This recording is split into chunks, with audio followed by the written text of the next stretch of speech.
one of the things I've seen, if you want to be successful, and you have to be structured in your thinking. I want to do this and this and this and this. Then you've got to start. Okay, do this in the morning, do that after that. So that habit stacking, I think, is a good idea. Speaking of routine, have you seen this trend that's happening with that guy Ashton Hall, like waking up 4 a.m. Oh yes, I actually with the ice water, all that stuff. Also, like, what's your opinion on that? Do you think to be productive, someone needs to have like an early morning and like get as much done early in the day, or? Well, I do think that there's value in getting up early. Definitely, because you kind of get over yourself. I think a lot of it is self-pity. Oh, I'm so busy, oh, I'm so tired, oh, I'm so this, and people just end up, and then that's very negative thinking, because if you say, oh, I'm so tired, you're just going to lie there, but you're going to waste an hour, not really sleep, and actually you could have done something else. And we all know that, even this morning, I didn't sleep well either last night, so I went in the gym. I was like, okay, let me just start slow. So I just started on the treadmill, and then I did some triceps while I was waiting for you. And then I thought, no, let me just start benching. And then actually I had a nice bench session. I was incline benching with dumbbells. And then I'm like, I'm awake now, right? So, I'm fired up. So I think starting early is important. But what I find funny about that guy's habits is it feels like he's got a lot. He almost tries to make it like people think he's Superman, because he's got all these 20 things that he does before 9.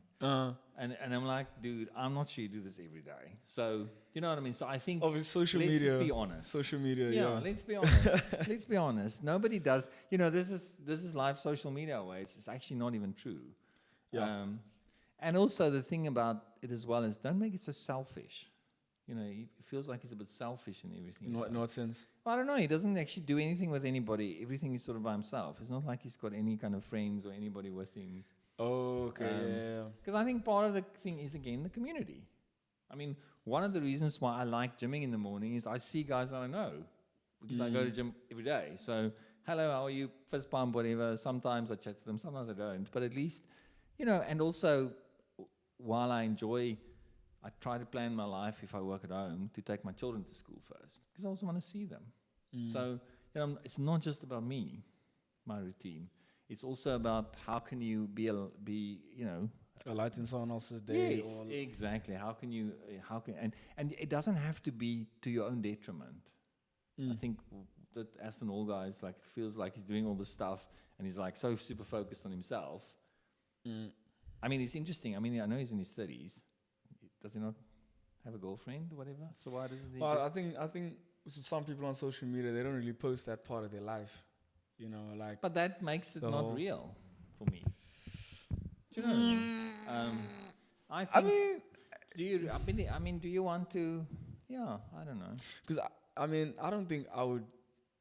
But okay, maybe I agree with you. Maybe you don't have to post about it. But my point is, when you want to come up with your own routine, let's talk about real life rather than Instagram. Yes, okay, yeah. Then I think in your real life, think about the people that matter to you, and also add them into your life, into your routine. Don't just try and do everything by yourself. And then in that way, you also kind of, it builds up momentum, because now your momentum goes into someone else's life. And like, it just keeps building, and obviously it also comes back as well. So of course I do think it's one of those David Goggin things where you're getting everything done. You only woke up now, but I already went for a marathon in the morning, and I had my breakfast, and I did my second gym session, and I did a meeting. You lazy, you a piece of whatever. I think it's that kind of motivational gym culture, or not gym culture, but that manosphere. But I think is that really reality? Does he do that every day? That's the thing, and I don't think so. And I think I almost not fell into that trap, but I wanted to be that person that I'm of this, I'm doing this, I'm doing this, I'm doing that. And for a good year it worked out. I think last year, flip, we know this, my schedule was then I'm in town with Rema, we're making content, then I'm here, we're doing the podcast, there's gym, there's hockey, there's all this stuff, and I was just But then I'm like, there's so many other things that kind of behind the scenes fell apart, I'd say. But obviously people don't see that on social media, like, relationship wise, family wise, I do think there's family wise, I should be contributing more time. That's one thing that I realized with working on myself, or like prioritizing myself so much that, certain things you're like, maybe I should have, spent a bit more time with my mom, or like, this is the second time that I miss a call from my cousin, because she used to call me a lot. Now, because she sees that I'm so busy, like, she kind of stopped, and then I'm like, and it's not on purpose. I'm just so busy. I hear you, but I think the busyness, and you should listen to the sermon of Sunday from this church. It should be online, because he actually spoke about busyness. Why are we so busy, right? What are we trying to... What church is this again? Say again? This church. You said PVC's PVC? Sermon. PVC had a sermon this week where they spoke about busyness. So you can find it on PVC's website. The website, not YouTube. I don't, the link would be on the it would be just it will redirect you to YouTube probably. No, I think it's just it's just an MP3, it's just a voice, it's just audio, it's just audio, yeah. But the thing is though, what I want to say is why, be careful of the 0 to 0 culture, because that's kind of what Instagram does to us, right? You're either heroes, you either do all these things, like this guy getting up at 3 a.m. doing all the stuff, and I'm sure he's got 0 days, but he never posts them, right? So now we think that we always have to be that hero, but then we end up being the 0. So we go from amazing to, villain, from 100 to 0. So I think life is a lot more measured. And again, it's about something like, for example, so if you feel like if you didn't have enough the gym time this week, think about doing fitness in communities, even with your mom. Take her for a walk. It doesn't. Maybe your heart rate doesn't go up, but hers does, and therefore it's good for her as well, right? So stuff like that. And I mean, a walk is always good cardio. Walking is actually very good exercise for all of us. And we can, if you're fit, you can walk. You can go to the gym and still walk, right, with somebody, with your family members or whatever. So so all I'm saying is that think about the special things that you can do. Or even, Linda, my wife, she's a gift person, so, if I drop the kids at school, I buy her a cappuccino and I take it home. That sort of thing. My point is, I'm thinking, and again, I'm not perfect at all by any stretch of imagination, but I think it's about trying to do something where you involve others, because that other involvement is the piece that we get our energy from. If you're going to do it just for yourself, it becomes draining.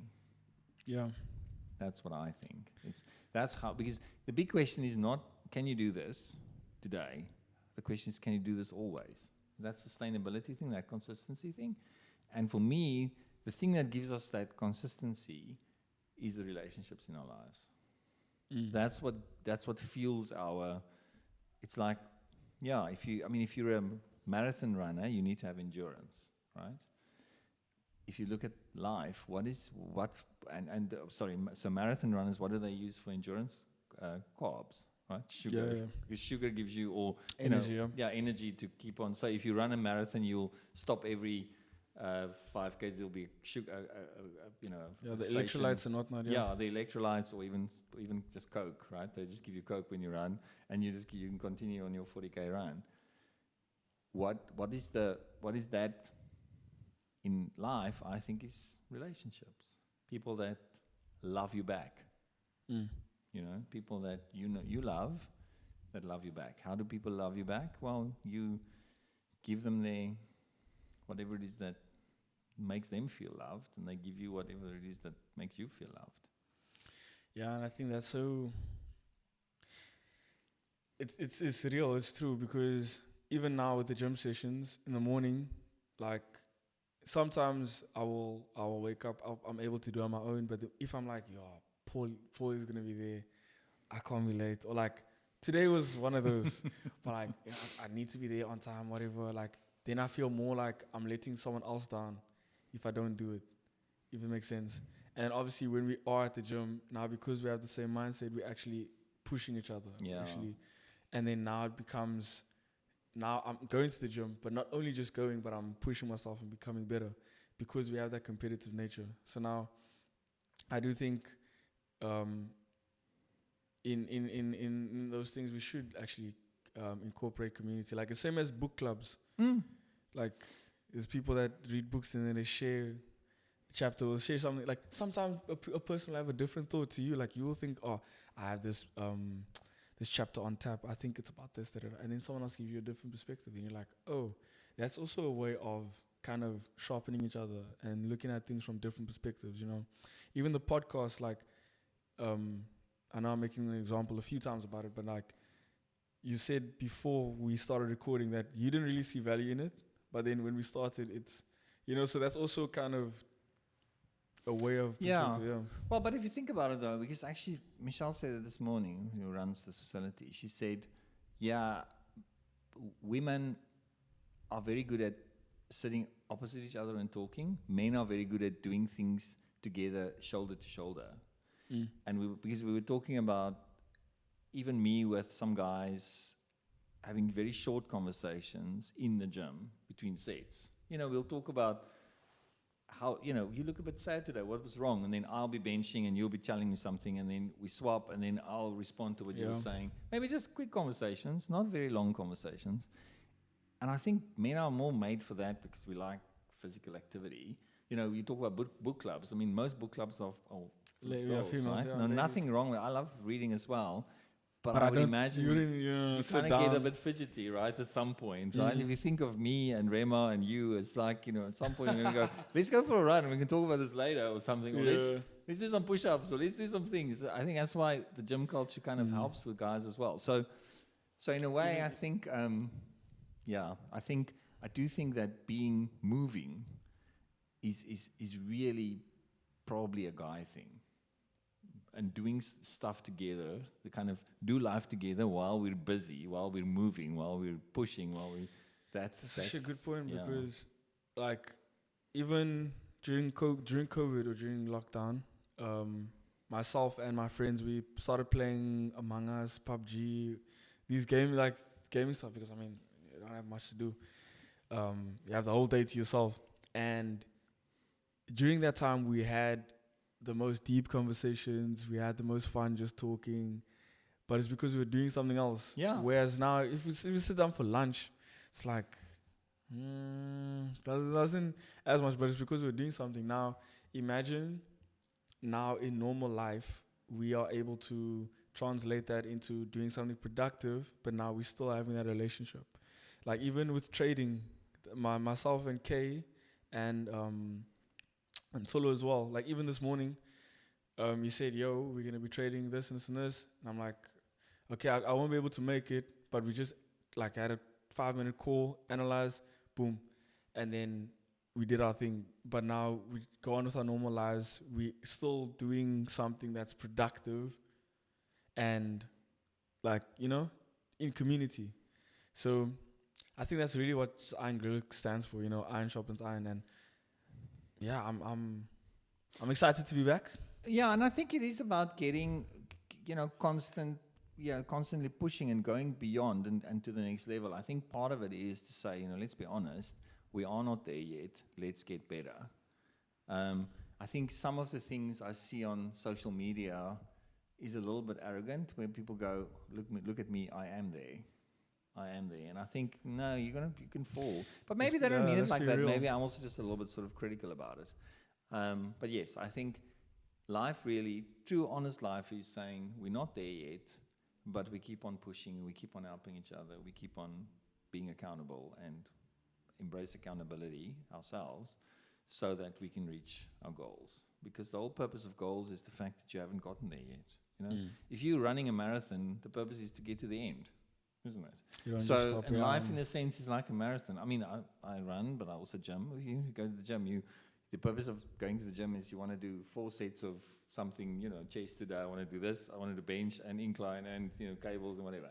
And so you kind of, the purpose is to do all these things. And so, and I think men are inherently goal-driven. I really think we're very goal-driven, and therefore we need each other on that journey to encourage one another. And the reason people fall off in journeys is because they don't have somebody that they're journeying with. Maybe that's something we can say to people, if, who's kind of listening, say, if you have started something and you have stopped, the best way to get back on the horse is find someone else to go do this with you. And someone that's also on the same mindset, same path. Yes. And someone in whose life you could also pour into, so that there's that mutual thing. This is very important. It shouldn't be a one-way street. I think that is ultimately the real friendship is when people are down, somebody pulling you up, and when you are down, somebody else. When somebody else is down, you pulling them up. You're kind of saying, okay, let's get back on the horse. Let's get back into this. And I think that's what's nice about having a team, team sports, team in workplace. You have teams in, so many things. Like even with Iron Gorilla, like there's just there's days when you aren't feeling it. There's days when I'm not feeling it. There's days when Rema's not feeling it. But because we have that kind of triangle between us, where we're like, listen, if we don't feel like it, but we're going to have this meeting. We're going to have this chat. Rema has been like sending ideas about content and all that stuff. Now I'm like, okay, I have to, and it's all around. And that's just one small example of how community helps. And so I'm glad we could have this conversation. Yeah, what I say to guys that have their own businesses, or that have an idea, especially guys who've got ideas. Oh, I want to start a business. Great. Find someone else you can start it with, because that at least will start with that conversation to hold yourselves accountable. Somebody who's got the same passion. If you want to start something, I don't know, you want to sell food. Great. Find somebody else who also likes food. Maybe who's got a little bit of a different skill set too, so you can complement each other. But you want to share the same passion, because then you can hold each other accountable. You can keep each other on the journey, because it is going to be lonely and hard at some point in the future. And if you don't have someone to nudge you, and sometimes even be tough with you and say, come on, don't be a sissy, do it. That is, because ultimately success is about that perseverance piece. It is about saying we need to keep on doing this. And if you're tired, go to bed, sleep, and come back and do it again tomorrow. Do you know what I mean? It's like, don't give up, because giving up is what makes the world, it's what breaks the world. Yeah. Think about it. It's what makes the world broken, is people give up. They give up on each other, they give up on their children, they give up marriages. On, marriages and relationships and work. No, don't give up. Rather, regroup, think about it, continue going, have somebody, dragging you along, that sort of thing. So, but yeah, that's why it's really the best thing to do it is in community, in a group of people or with someone. And a team sport, like, if you play soccer or hockey, you've got lots of guys, even on fitness, if you're struggling with fitness, find somebody who you can gym with, or you can run with, or you can do something with, because that's a good start. And I find it sometimes really sad when I speak to guys that they don't understand the power of 2 or 3, and they say, I'm lonely, I don't know this, I can't do that. I'm like, but there's another guy right there next to you. Why don't you kind of journey with him and sort of start building each other up and so on? I think it's easier than we make it out to be. But it's because we want to be perfect. Coming back to the hero culture. We want to be the hero. We want to get up. So guys go from being lazy, from doing nothing, to now saying, let's get up at 3 a.m. like this Aston kill a whole guy, and do all these things and all these 400 things before 9 o'clock. But that's not sustainable, because they think that's what you have to do all the time. Yeah, and you get and then you get burnt out and so on, and then you're just back to zero again. Then you sleep, you kind of, just don't do anything again for 3 months. That's the 0 to 0 thing. Rather, think big, start small. Start daily, running, daily prayer, and that's it. And then after you've done that for 3 weeks, then you try another habit, add one habit onto it. Rather than try all 20 habits, going from 0 habits to 20 habits a day, overnight. Because that's not sustainable. It's very interesting. When you want to improve, you've got to find something that is just outside your grasp in order for you to improve. So if you, again, take the gym analogy, if I want to get stronger in bench, I can bench 90 kgs. I've got to then try 95. And maybe do 95 for a few weeks, and then I can try 100. Progressive overload. You know what I mean? Progressive overload. But if you just walk into the thing, you want to do 100 kgs, you're not going to do it. It's not going to work, right? You've got to, and if you now try and, if you're somebody who can't even bench 50 kgs, now look at a guy that can bench 150, you're just going to feel disappointed and read it in yourself, and you feel like you're not actually, worth it, because do what this guy can do, but actually don't try and go from 50 to 150, go from 50 to 55 to 60 to 65, whatever. So it's compare that sort of yourself thing. to yourself. Yeah, compare yourself to yourself. Fight with yourself, don't fight with others. That is the key. And beat yourself at something. What I like about running, the park run, for example, you get your PB and you can run against yourself next time. And next time, and next time, and next time. If you run on Strava, you can tell yourself, okay, I've done this route in this many minutes this week, and next week I can do this maybe a few seconds less, whatever. So compete with yourself, then you become the better version of yourself, and the best version of yourself, right? And that's the whole point. So, but that's where you need somebody to remind you that. Who are you competing with? Myself, not you. For sure. But if you and I do something together, you can remind me I compete with myself, and I can remind you you can compete with yourself, and that way we become both stronger. And that's the key thing, I think. If we can find activities and do things where it's a win-win, right? So if you and I gym together, it's a win-win. I get stronger and you get stronger. But I don't compare myself with you. I just compare myself with me, with my way of me of last week. Basically, yeah. Yeah. So, but I do think competition's good.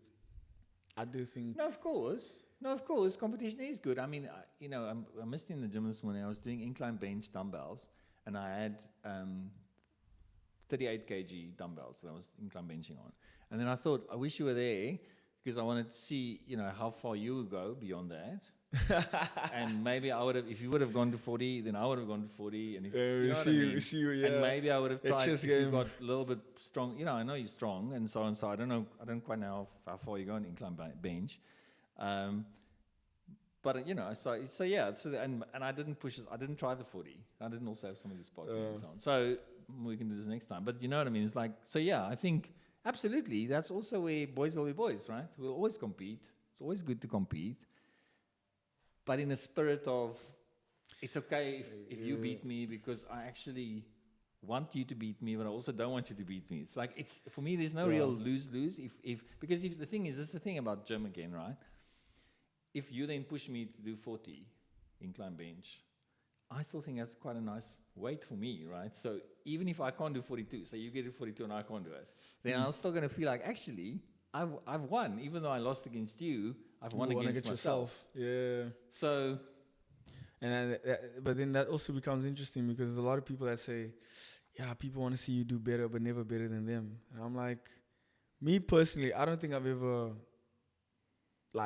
experienced that, where I've seen it and wow, this person actually, they want to see me do well, but never better. Watch out. Yeah. Well, be happy for each other. Interesting question is, why do you hang around people like that? They don't want you to be better than them, because that's kind of really selfish, right, from their perspective. And number two, the better you get, the less you would care about people like that, because your self-esteem won't come from them. Exactly, because it doesn't bother me what other people think of me. It's not about, because I don't compete with them in that sense. I compete with myself. And I think those people, they find their self-esteem in putting others down. And And actually, the people that are willing to stay with them, also I'd say, have those issues, because it even goes towards like, and this is a whole other topic, but even like people that stay in toxic relationships, like, and that's a deep one, because there are some people that just genuinely they don't have that love in themselves to like leave. They don't love themselves to leave and stay get out of a situation where like this person, because I was watching so my mother watches a lot of like soap operas and whatnot. oh, and then you watch with her. I don't really watch, but I was like, you know what? Let me just hang out. I like, usually when I get home, I just go to my room, do whatever, and sleep. But yesterday was the day before. I was like, you know what? Let me just hang out. I'm in the kitchen. I'm on my phone, but I'm like, you know, at least just us being in the same room, in the same. I don't know. Maybe it's just me, but yeah. Back to yeah. But then on the soap, there was like, this couple. The man wants his wife to. By the way, it's a Zulu man as well. So you know that culture, how they are, very much thinking. You know, men are above women, hierarchy, all that stuff. So, so he's like, he wants his wife to be stay at home, have 3 kids. So they had 1 at a time. They want to have 2 more. But she also has a degree, and she's also like looking for a job. She wants to work, and eventually she finds a job that actually pays more than him. And now it became a thing of, listen, if you take that, I'm the breadwinner in the family. Doesn't matter if you're struggling. I'm gonna carry the burden, whatever. You're not gonna take that job. If you take that job, we done. This marriage is done. And I looked up. That's when I was like, okay, wait. Putting my phone down. I'm looking at the TV, and I'm like, what? And then I asked my mom, I'm like, does this actually happen? She's like, yeah. But I mean, in that relationship, who's the most broken?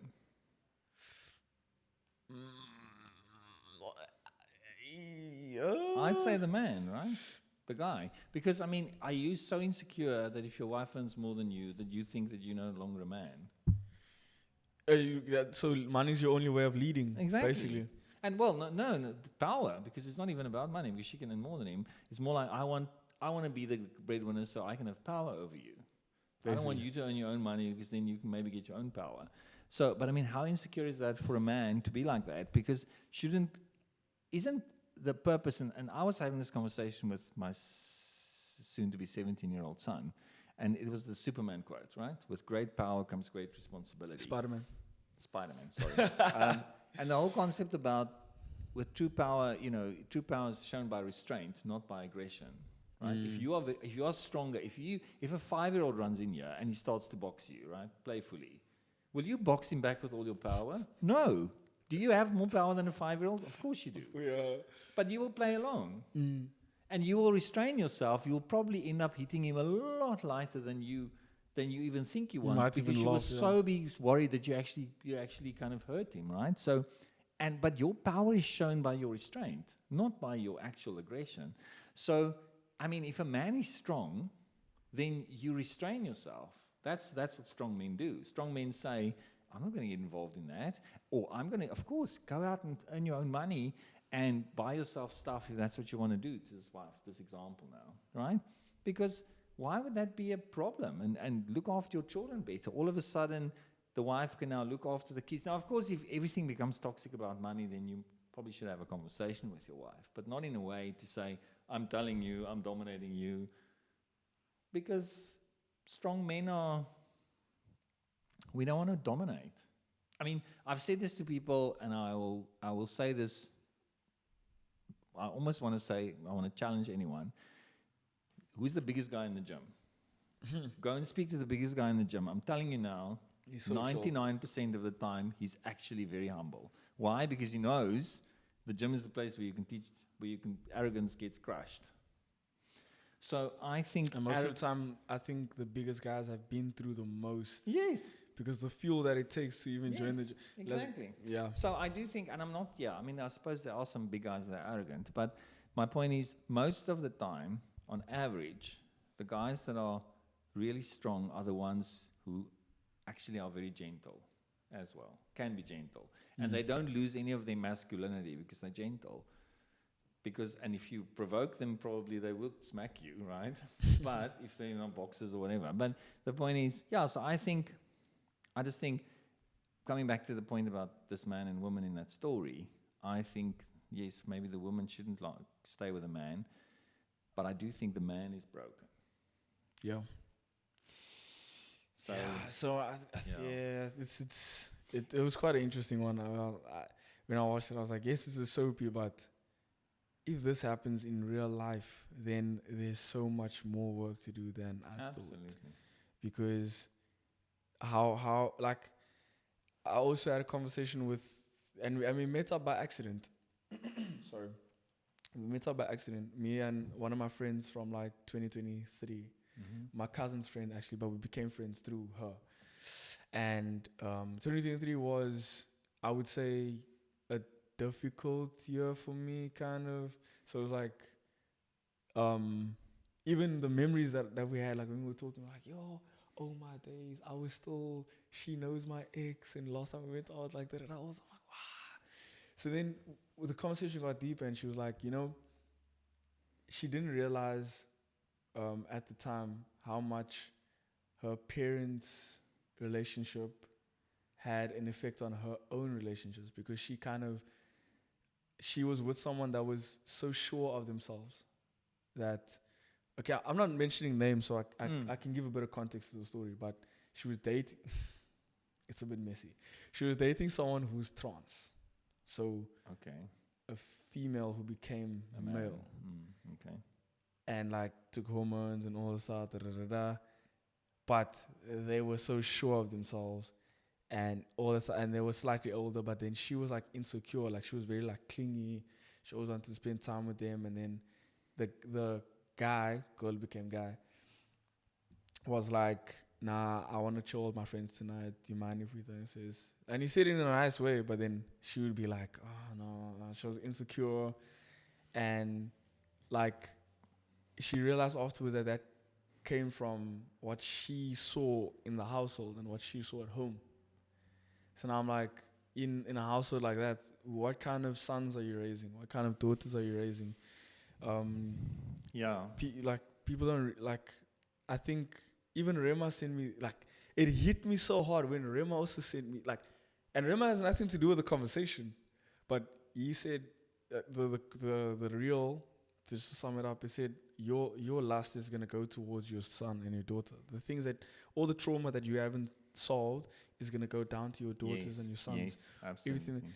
So I'm like, so I think, on that point, don't be with someone because you can't be with yourself, right? I think a lot of people are in relationships because they actually can't stand themselves. So now they're looking for that validation from someone else. My advice would be, look yourself in the mirror, understand who you are, understand your own hurt, and get healing. And become whole before you start looking for someone else. Because if you are a broken person looking to go into a relationship so that person can fix you, you are actually just going to get hurt more. First, be healed, get the healing, go through the counseling, go through, understand, how God can save you and change you and so on, right? I think that's, and be open for that healing. And then once you are healed, then you can go out and go into a relationship, because then you can give. Because the problem is, if you are broken, you just want to receive. And then you end up often, I've seen this, and maybe this is the case of the soapy, right? These characters. Both of them were broken. And they ended up both looking for something that they shouldn't have ended up with. Because the woman should have known that the man was kind of a power player before she even had the first child, right?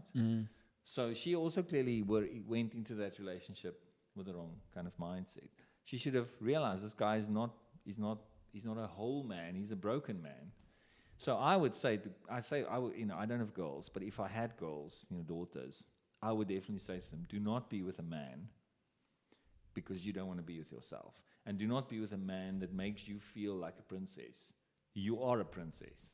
Right? And if you don't feel like a princess, don't let him be the source of validation, yes, then don't be with a man. Understand who you are, and if your dad wasn't there to make you feel like a princess, well, God can make you feel like a princess, right? God makes you, you're a daughter of a king, right? God created everyone, so the women are daughters of kings, so therefore they are princesses. That's where it comes from, right? Princess, daughter of a king. So be a princess, understand your identity, and then you go out to find Prince Charming, right? Because you're a princess, and you're gonna like have certain standards, right? When you're actually a princess. Of course. So that would be my advice to ladies or to girls. If I had daughters, I would definitely say that to them. But I think with men, don't be with somebody because you can't be by yourself. No, get healing for the stuff, and be active about it. Men grow when we're active. We spoke about it earlier. So do something to actually get yourself healed. Don't just sit there and wait for it to happen. And don't go and look for a girl to do that. Be a man and stand up and be honest and be vulnerable and journey with someone and find a coach and a mentor and someone that can guide you, because I think then you have a fighting chance of being a successful man and being successful in your relationships and in your future marriage and so on. So, but I think that's a dark place. Just like if you think about how much we distract ourselves and we never actually sit down and listen to our own thoughts and think about what have I been telling myself for the past couple of months, couple of years. What negative traits, what negative thoughts and excuse me. Yeah, what negativity have I been bringing and expressing without even knowing it? Into my relationships, into my career, into all these things. Sometimes I think it's so difficult, especially for men, just to not just men, I think people in general, just to look in the mirror and be like, I need to fix this and this and this. There's so many people that are so unself-aware. Their self-awareness is so low. Yeah, absolutely. It's so low that non-self-aware maybe. I'm like, wow, you are so delusional that you can't even, But this is why Rema says, start the fitness journey, because in the fitness journey you have to be honest. Say I can't, say I'm overweight and I can't run 5Ks, and you say to me, Paul, come for 5Ks with me, and I say, I can do this. Actually, halfway through I'm going to realize, no, I can't do this. But it's a good thing because it teaches me honesty for myself. Because this is the reality, right? I've seen this mentoring and coaching people. We lie to a lot of people. Unfortunately, lots of people lie to a lot of people. But they also lie to themselves. We lie to ourselves. We say things are, guys would say, somebody will ask you, have you got a drinking problem? You go, no, I'm fine. Actually, I can stop when I want to. I can stop when I want to. Oh. But actually, maybe you have a drinking problem. Yeah. Right? So anyway, my advice is start with fitness, because in fitness, honesty is very, very quickly, or lies catch up with you very quickly. If you say, I can do something, if I say, listen, Bongs, I can gym with you, I can bench as much as you. If I can't, you'll see it. Yeah. And you'll force me to be honest with myself. And that is a great place to start. That's why I like fitness as a baseline for future improvement. Yeah. Because fitness forces you to be honest. You look in the mirror and you see the weak man that you are, right? If you're weak. Or you see you for who you are. And that forces you then to say, which other parts in my life have I lied to myself about? And I think for the audience, I think you should listen to the main word, which was start with fitness. Exactly. I think it's a baseline. I do think more and more people are starting to gym, and more people are starting to take this journey seriously. But don't only gym. Don't only, make that your life. No, because I think that creates a whole different kind of darkness. Exactly. And then you become obsessed with yourself. And then that's when people go into the steroids. Yeah, and absolutely. all the stuff. So use it as a baseline to then bring yourself up. Use it as a baseline and find a friend. Make a friend. Be a friend. Community. So I think this is the point. If you have a fitness regime and you have some community, I think you will actually improve in many areas of your life. Because the fitness will force you to be honest. The community will help you when you're down, when you're tired, and so on, kind of encourage you and so on. And that's all we need. Honesty and consistency. Encouragement. Yeah. And obviously then the positive feedback comes as well. The nice thing about being, if you do push through like a 6 month fitness journey, you won't stop because you'll feel the results, you'll see it. People will tell you, hey, you're looking good, you lost weight, you'll feel better. You know, one of the ladies who work with me, I've told her about intermittent fasting, and she said to me the other day, oh, I can feel something's happening here. Meaning, she can feel like, she feels good, she feels energy. And she's also going to the gym, and so, she's got better energy, she's eating more healthy, and it's that positive feedback loop. So just do something until you find that positive, until the feedback loop starts getting positive, then you won't stop. Then you just need that community to encourage you and to challenge you and say, you've been benching 50 kgs now for the last 3 months. Why don't you try 55 or 60 now? Come on, man. Don't be a, come on, sissy. Don't be a sissy.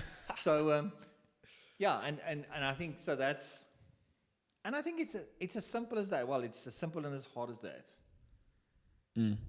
Because the consistency comes in. Yeah, that's the thing. So, but for that you have friends, right? And people that care about you.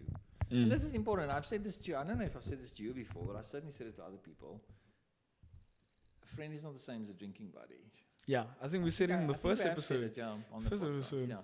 So it's an important point. Find people that you can surround yourself that actually care about you and ones that want you to get better. Ones who are, well, actually, I suppose the best way to select a mentor is find someone who's also on a self-improvement journey. Because people who are on the journey themselves will definitely want you to get better as well. People that say, I've arrived, I'm amazing, steer clear of those people because they are the ones that will just be toxic. Yeah, for sure. Anyway. But yeah, I think, for sure. This has been a good conversation. I think there's a lot of value that someone can get from this. I think we will be sticking to the consistency a bit more. So I can't go back on my word now because now it's on record. With the podcast, with the episodes. Repeat after me, Bongi. My problem is me. My problem is me. Amen, brother. Yeah, so thank you so much for joining us. I hope you guys got value from the conversation. We will be posting episodes weekly on the YouTube channel. We'll be so we recommend that you follow our Instagram page, follow our Facebook page as well. Apparel that we're actually wearing, just so you know.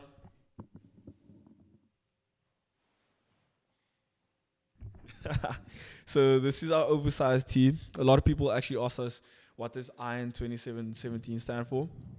It's basically a reference to our slogan, which is iron sharpens iron, and it comes from Proverbs 27 verse 17. So it's our motto. And then obviously we have the spandex, the tops as well. That for the buff guys. It gives a nice shape, at the gym when you're not necessarily doing upper body, but you want to do leg day, then just a young cover up, and then you do your thing. We will have shorts coming up. The price list for our supplements will be on the website as well, in the link down below. And if you have any questions or anything that you'd like to add to the conversation, please have a go and let us know. I've been Bongi. And I'm Paul. 2717 podcast, and we'll see you guys in the next one. Please like, comment, share, subscribe. Cheers. That's fun.